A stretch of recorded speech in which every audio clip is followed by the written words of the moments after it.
بسم اللہ الرحمن الرحیم. ناظرین، آپ یوٹیوب چینل دیکھ رہے ہیں. میں اقبال سبحانی. کل جنرل باجوہ کا آخری دن ہے.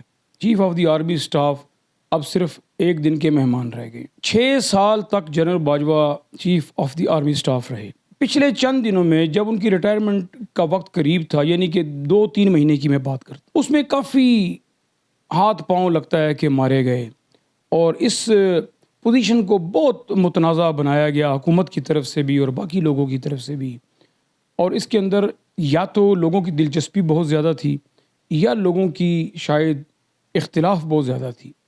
یہ دونوں باتیں مل کر اس چیز کو بڑا واضح کر دیا عوام کے اندر کہ جنرل باجوہ ایکسٹینشن لینا چاہ رہے ہیں، ریٹینشن لینا چاہ رہے ہیں، یا پھر ریٹائرمنٹ لینا چاہ رہے ہیں.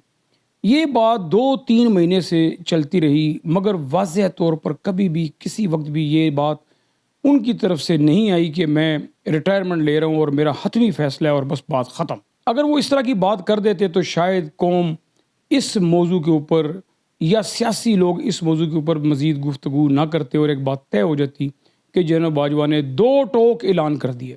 جیسے جنرل باجوہ بعض اوقات خطاب کرتے ہیں تو وہ اس کے اندر جو بھی باتیں کرتے ہیں تو اسی طرح اس بات کو بھی کر دیتے تو یہ بات اتنی لمبی نہ ہوتی. سننے میں آیا ہے کہ آخری وقت میں انہوں نے ایکسٹینشن کا جب مسئلہ نہ ہو سکا، ان کے کولیگ بھی ایسے تھے کہ جنہوں نے ان پہ دباؤ ڈالا کہ آپ کو ریٹائرمنٹ لینی چاہیے. پھر عوامی پریشر بھی بہت تیز تھا کہ ان کو ریٹائرمنٹ اب لینی چاہیے. پھر ایک کوشش یہ کی گئی کہ ریٹینشن لے لی جائے، یعنی کہ نوکری یہاں ختم ہو گئی، اب ایک نئے سرے سے پھر نوکری شروع ہو جائے، جو سال کے لیے ہو یا 2 سال کے لیے ہو یا جو بھی مدت وہ طے کرتے مل کے ان کے ساتھ، مگر وہ بھی ناکامی ہوئی. اب چونکہ نئے آرمی چیف عاصم منیر بھی ظاہر ہے وہ آ چکے ہیں، اپوائنٹ ہو چکے ہیں، تو اب یہ قصہ تمام ہو چکا. اب تو ہوگی جنرل باجوہ کی 6 سالہ دور کی ہسٹری اور اس کی کہانی اور اس کی باتیں اور اسی کے اوپر گفتگو ہوگی کچھ عرصہ. اب جب تاریخ لکھی جائے گی تو جنرل باجوہ کے حوالے سے 6 سال کی تاریخ جو لکھی جائے گی، اس کے اندر جنرل باجوہ نے کیا اچھا کیا، کیا برا کیا، وہ سارا کچھ اب آہستہ آہستہ سامنے آنا شروع ہو جائے گا. جنرل باجوہ نے جب آخری خطاب کل کیا پرسوں، تو انہوں نے اس کے اندر اس بات کا اعادہ کیا کہ فوج کا اب سیاست سے کوئی تعلق نہیں ہے. پھر انہوں نے کہا کہ فروری کے بعد فوج کا سیاست سے اب کوئی تعلق نہیں. پھر انہوں نے یہ باتیں کرتے ہوئے تقریباً آدھا تقریر کا حصہ جو ہے وہ عمران خان کے اوپر کیا. پھر انہوں نے عمران خان کے حوالے سے بات کی اور انہوں نے کہا کہ جی سائفر ایک جھوٹا بیانیہ عمران خان لے کے پھرتے رہے، جبکہ سائفر میں کوئی حقیقت نہیں تھی، کوئی جان نہیں تھی. جبکہ ہم نے ہمیشہ اس کا یہ جواب دیا ہے کہ قومی سلامتی کمیٹی میں 2 مرتبہ سائفر کو پیش کیا گیا، سائفر کو ڈسکس کیا گیا، سائفر کے اوپر بات کی گئی، اور دونوں مرتبہ یہ کہا گیا کہ سائفر جو ہے وہ مداخلت ہوئی ہے اور پرزور مداخلت ہوئی ہے، یہ کہا گیا. مگر میں حیران ہوں کہ کیسے جنرل باجوہ یہ بات کہتے ہیں کہ ایک جھوٹے بیانیے کو عمران خان نے لے کر عمران خان چلا، اور وہ یہ بھول جاتے ہیں کہ قومی سلامتی کمیٹی میں یہ 2 مرتبہ ڈسکس ہوا، تو پھر کیسے انہوں نے یہ بات کہی. جاتے جاتے انہوں نے سیاسی گفتگو کی، سیاسی تقریر کی. افسوس کاش کہ وہ ایک نپی تلی قوم کو مخاطب کر کے ایک ایسی تقریر کرتے کہ ان کا سپہ سالار تھا، اس نے یہ کارنامے کیے، یہ کام کیے، اور اب وہ خیر و عافیت اور ہنسی خوشی اب وہ ریٹائرمنٹ لے رہے ہیں اور اپنے گھر جا رہے ہیں. مگر انہوں نے ایسا نہیں کیا، اور اپنے آخری بیان کے اندر بھی انہوں نے اس کو متنازع بنا دیا. سپہ سالار کسی بھی ملک کا ہو، وہ کبھی بھی اپنی قوم کو تقسیم نہیں کرتا. سپہ سالار کا جو درجہ ہوتا ہے وہ قوم کے لیے ایک باپ کا درجہ ہوتا ہے، وہ قوم کے لیے ایک محافظ کا درجہ ہوتا ہے، وہ قوم کی تحفظ اور سیکیورٹی کے لیے ہمہ وقت وہ تیار رہتا ہے. اور دنیا میں ایسے بہت سے سپہ سالار گزرے ہیں کہ جن کو قومیں صدیوں سے یاد رکھی ہوئی ہیں، کہ جن کا آج بھی کئی سال گزر گئے، 100 سال گزر گئے، 200 سال گزر گئے، مگر قوم اپنے سپہ سالاروں کو یاد رکھتی ہے کہ کیسے انہوں نے قوم کا تحفظ کیا، کیسے انہوں نے ملک کا دفاع کیا، یہ ساری چیزیں. مگر مجھے افسوس سے کہنا پڑتا ہے کہ ہمارے ملک کی بد نصیبی ہے کہ ہمارے سپہ سالار اور ہماری طاقتیں اور ہمارے حکومت کے اندر رہنے والے لوگ، ہماری حکومتیں اس ملک پہ آج بھی اس ملک کی عوام کے اوپر ظلم و جبر ڈھاتے رہتے ہیں، ظلم و ستم کرتے رہتے ہیں۔ آج بھی اس ملک کے اندر صحافیوں کو ننگا کر کے مارا جاتا ہے، صحافیوں کے اوپر مقدمات بنائے جاتے ہیں، سیاستدانوں کے اوپر مقدمات بنائے جاتے ہیں، ان کے اوپر مقدمے درج کیے جاتے ہیں، ان کو جیلوں میں بند کیا جاتا ہے، ان کو ٹارچر کیا جاتا ہے۔ یہ آج بھی اس ملک میں پاکستان میں ہو رہا ہے، اور کوئی طاقت پاکستان میں ایسی نہیں ہے کہ جو اس ظلم کا راستہ روکے، بلکہ اس ظلم کے ساتھ کھڑی ہے۔ اور پھر آپ دیکھیں کہ حکومت، موجودہ حکومت کتنی بے شرمی کے ساتھ اور کتنی ڈٹھائی کے ساتھ جب بات کرتی ہے، تو وہ یہ نہیں سوچتی کہ جو بات وہ کر رہی ہے وہ تو سراسر جھوٹ پہ مبنی بات کر رہی ہے، سراسر جھوٹ کا پلندہ بیان کر رہی ہے، مگر ان کو کوئی پرواہ نہیں۔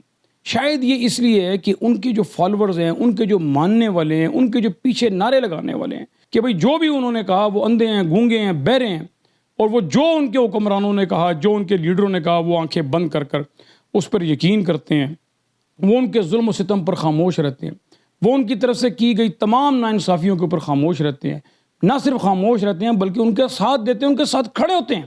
آج بھی پاکستان کے اندر اس قسم کی لوگ موجود ہیں کہ جو انصاف اور ظلم کے ساتھ کھڑے ہیں، جو ظالم کے ساتھ کھڑے ہیں، جو ظلم کرنے والے کے ساتھ کھڑے ہیں، جو ظلم کرنے والے ساتھی ہیں۔ آج بھی ایسے لوگ پاکستان کے اندر موجود ہیں، مگر الحمدللہ اس وقت پاکستان کی صورتحال تقریباً تبدیل ہوتی جا رہی ہے، اور آپ دیکھیں کہ پاکستان کے اندر عمران خان نے اس پاکستانی عوام کو قوم کے اندر تبدیل کر دیا۔ آج دیکھیں کہ قوم کو کتنا شعور آ چکا ہے۔ آج قوم نہ صرف پاکستان میں بلکہ بیرونی دنیا کے اندر بھی جتنے پاکستانی ہیں وہ سب ایک زبان ہو کر بات کرتے ہیں، اور وہ انصاف لانا چاہتے ہیں اس ملک کے اندر، اس معاشرے کے اندر، اس قوم کے ساتھ انصاف کرنا چاہتے ہیں، وہ ناانصافیوں کا اور ظلم کا خاتمہ چاہتے ہیں۔ وہ حکومتوں کی طرف سے لوگوں کے خلاف جھوٹے مقدمات اور ظلم و جبر کو ختم کرنا چاہتے ہیں، اور قوم، یہ پاکستانی قوم بن چکی ہے۔ مگر مجھے افسوس سے کہنا پڑتا ہے کہ حکمرانوں کو ابھی تک یہ بات سمجھ نہیں آئی کہ پاکستانی قوم بن چکی ہے، اور وہ اسی طرح ہی پرانے ایک روش کے تحت اس قوم کو ڈیل کرنا چاہتے ہیں کہ جس میں وہ بری طرح ناکام ہو چکے ہیں۔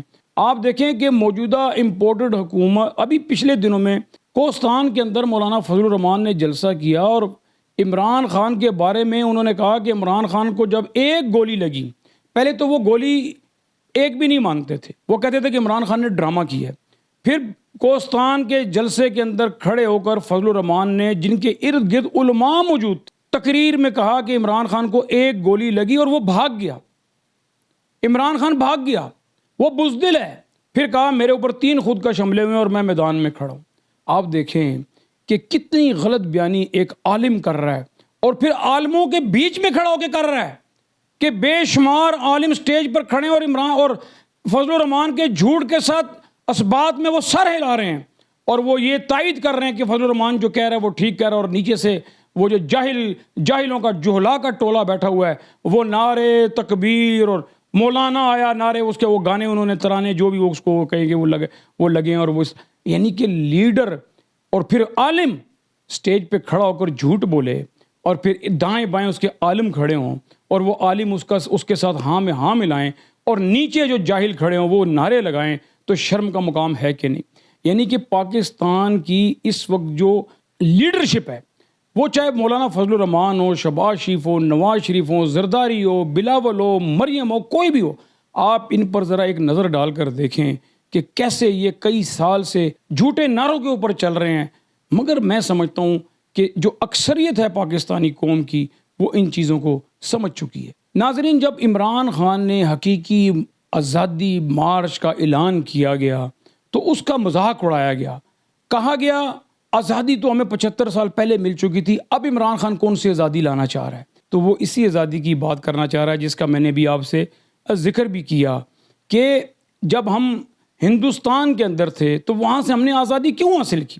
وہاں سے آزادی اس لیے حاصل کی کیونکہ جو مسلمان تھے ہندوستان کے، ان کے ساتھ سلوک صحیح نہیں ہوتا تھا، ان کے ساتھ برابری کا سلوک نہیں ہوتا تھا، ان کے اوپر ظلم ہوتا تھا، ان کی تعلیم، ان کی مذہبی رسومات، ان کی جو بھی رسومات ہوتی ہیں مسلمانوں کی اس کے اندر مداخلت کی جاتی تھی، رکاوٹیں ڈالی جاتی تھی، مسلمانوں کو حقیر جانا جاتا تھا، مسلمانوں کو نچلے درجے کا ایک ہندوستانی سمجھا جاتا تھا۔ اور پھر یہی وجہ تھی کہ جب تحریک شروع ہوئی آزادی کی تو پھر آزادی حاصل کی گئی۔ مگر آپ دیکھیں کہ پچھلے 75-70 سال سے وہ جو آزادی تھی جس مقصد کے لیے ہندوستان کے مسلمان پاکستان ہجرت کر کے آئے اپنا سب کچھ چھوڑ کر، کیا انہیں وہ آزادی ملی؟ کیا انہیں ان کے حقوق ملے؟ حقیقی آزادی کا مطلب یہ ہے کہ جیسے اعظم سواتی کے اوپر آپ دیکھیں کہ مقدمے درج کیے جا رہے ہیں، یعنی کہ سب سے زیادہ مقدمے اگر درج کیے جا رہے ہیں تو سندھ میں درج کیے جا رہے ہیں، کہ جہاں پر نعرہ لگتا تھا کہ جمہوریت ایک بہترین انتقام ہے، جہاں پر نعرہ لگتا تھا کہ نظریہ، مگر اب وہ سارا نظریہ تبدیل ہو گیا اور پھر پیپلز پارٹی پرو اسٹیبلشمنٹ بن گئی۔ پیپلز پارٹی اور زرداری کا اب صرف ایک مقصد ہے، ایک مشن ہے کہ کس طریقے سے بلاول بھٹو کو وزیر اعظم بنایا جائے۔ ان کو عوام سے کوئی غرض نہیں۔ یہی حالات ایم کیو ایم کے ہیں۔ ایم کیو ایم کو آپ دیکھ لیں کہ کیسے وہ ہمیشہ اقتدار کے ساتھ رہی، جس کی بھی حکومت ہوئی ایم کیو ایم نے چھلانگ لگائی اور ان کے ساتھ چلی گئی۔ مگر اس مرتبہ تو کمال ہی ہو گیا کہ اب ان کو صرف یہ بتایا گیا کہ یہ حکومت ختم ہونے جا رہی ہے اور انہوں نے ایک دن بھی نہیں لگایا، ایک دن سوچنے پر بھی نہیں لگایا اور انہوں نے چھلانگ لگائی اور وہ پی ڈی ایم کے اندر شمولیت اختیار کر لی۔ یہ ہے ان جماعتوں کا اور ان جماعتوں کے سربراہوں کا اور ان کے لوگوں کا یہ نظریہ ہے کہ کسی طریقے سے اقتدار حاصل کر لیا جائے، اس کے بعد عوام جانے اور ان کا کام جانے۔ ہم اپنے مقدمات بھی ختم کروائیں گے، ہم اپنے کام بھی کریں گے، ہم کرپشن بھی کریں گے، ہم پیسے بھی بنائیں گے، ہمیں کس نے پوچھنا ہے؟ ہم نے کون سی پرواہ کرنی؟ ہم کون سا کوئی عوامی ووٹ سے آئے ہیں؟ ہم کو ووٹ کے ذریعے تو آئے نہیں ہیں، ہم تو ہمیشہ اسٹیبلشمنٹ کے ساتھ ساز بار کر کے حکومتوں میں آئے ہیں۔ تو جو حقیقی آزادی ہے اس کا یہی مطلب ہے کہ اس قسم کے ظالم لوگوں سے چھٹکارا حاصل کیا جائے۔ حقیقی آزادی کا مطلب یہ ہے کہ کارکنوں کو گرفتار نہ کیا جائے، سیاسی لوگوں کو گرفتار نہ کیا جائے، سیاسی لوگوں پر جھوٹے مقدمات نہ بنائے جائیں، صحافیوں کو اور سیاسی لوگوں کو جو حکومت کے خلاف ہوں ان کو ننگا کر کے تشدد نہ کیا جائے، ان پر ظلم نہ کیا جائے، ان کے گھروں پر چھاپے نہ مارے جائیں۔ یہ ہے حقیقی آزادی کا مقصد کہ پاکستان کے اندر جو اظہار رائے کی آزادی ہے وہ ہر شخص کو میسر ہو، ہر شخص کو حاصل ہو۔ ایسا نہ ہو کہ حکومت جب اوپر بیٹھ جائے تو جس کو چاہے گرفتار کر لے، جس کو چاہے ننگا کر لے، جس کو چاہے تشدد کرے، جس پر چاہے پورے پاکستان کے مختلف صوبوں میں مقدمات درج کرے، جس کی چاہے سنوائی نہ ہو، چاہے کوئی سپریم کورٹ میں جائے، چاہے کوئی کہیں پر چلا جائے، مگر کوئی پوچھنے والا نہ ہو۔ یہ ہے حقیقی آزادی جس کی عمران خان نے، جس کا بیڑا اٹھایا ہوا ہے، جس کا عمران خان نے عزم کیا ہوا ہے کہ میں نے آزادی ان ظالموں اور لٹیروں لفنگوں سے لے کر دینی ہے اس قوم کو۔ اور یاد رکھیں کہ جب تک ہم حقیقی آزادی ان ظالموں سے حاصل نہیں کر سکتے، پاکستان کے بھی آپ دیکھیں کیا حالات ہو چکے ہیں۔ ابھی مفتاح اسماعیل نے یہ بات کہی ہے کہ پاکستان اس وقت ڈیفالٹ کے بالکل دہانے کے اوپر ہے، اور یہاں تک اس نے کہہ دیا کہ پاکستان تقریباً ڈیفالٹ کر چکا ہے، صرف اعلان ہونا باقی ہے، جس کا جواب رانا ثناءاللہ نے ہنستے ہوئے دیا کہ مفتاح اسماعیل ہم سے تھوڑے سے ناراض ہیں اس لیے انہوں نے یہ بات کہی۔ کیسے عوام کی آنکھوں میں یہ دھول جھونک رہے ہیں، کیسے عوام کے سامنے یہ جھوٹ بول رہے ہیں، مگر عوام اب ان کو سمجھتی ہے۔ اس آزادی کو جتھے کہا جاتا ہے، قبضہ گروپ کہا جاتا ہے، غیر آئینی غیر قانونی تحریک کہا جاتا ہے، اور کون کہتا ہے؟ پیپلز پارٹی۔ کون سی پیپلز پارٹی؟ کہ جس کے لیڈر بھٹو نے جب ایوب خان کے خلاف تحریک چلائی، عوامی تحریک، تو اس کو کہا کہ اس کو فخر سے بیان کیا جاتا ہے، مگر آج جب عمران خان عوامی تحریک چلاتے ہیں تو اس کو جتھے اور اس کو غیر قانونی اور غیر آئینی کہا جاتا ہے۔ تو یہ ہے ان لوگوں کی سوچ کہ جو کام انہوں نے خود کیے ہوئے ہیں اس کے اوپر یہ پردہ ڈالتے ہیں، اور جو کام وہی کام اگر کوئی اور کرے تو پھر اس کو یہ برا بھلا کہنا شروع کرتے ہیں۔ عمران خان نے آج جو اجلاس ہوا ہے اس کے اندر یہ فیصلہ کیا ہے کہ ہم ساری اسمبلیوں سے استعفے دیں گے اور کے پی کے اور پنجاب اسمبلی کو توڑیں گے۔ اس کے اوپر بڑی تیزی سے الیکشن کمیشن نے رسپانس کیا ہے کہ جہاں جہاں بھی اسمبلیاں تحلیل ہوں گی یا اسمبلیوں سے استعفے دیے جائیں گے ہم وہاں ضمنی الیکشن کرا دیں گے۔ اب آپ دیکھیں کہ 500 سے بھی اوپر ممبران اسمبلی ہیں، 550 کے لگ بھگ یا اس سے بھی تھوڑے سے اوپر ممبران اسمبلی ہیں، اور وہ اس وقت آپ یوں سمجھ لیں کہ پاکستان کے اندر جتنے ممبران ہیں اس سے ان کی تعداد زیادہ بنتی ہے، اور اس کے اوپر ضمنی الیکشن کرانے کے لیے الیکشن کمیشن اب تیار ہو چکا ہے۔ جبکہ ماضی میں جب سپریم کورٹ میں بلا کر چیف الیکشن کمیشن سے پوچھا گیا تو انہوں نے کہا جی ہم الیکشن کرانے کے لیے ابھی تیار نہیں ہیں. تو اب الیکشن کمیشن بھی بڑی پھرتیاں دکھا رہا ہے، مگر میں سمجھتا ہوں کہ یہ ممکنات میں سے نہیں ہے.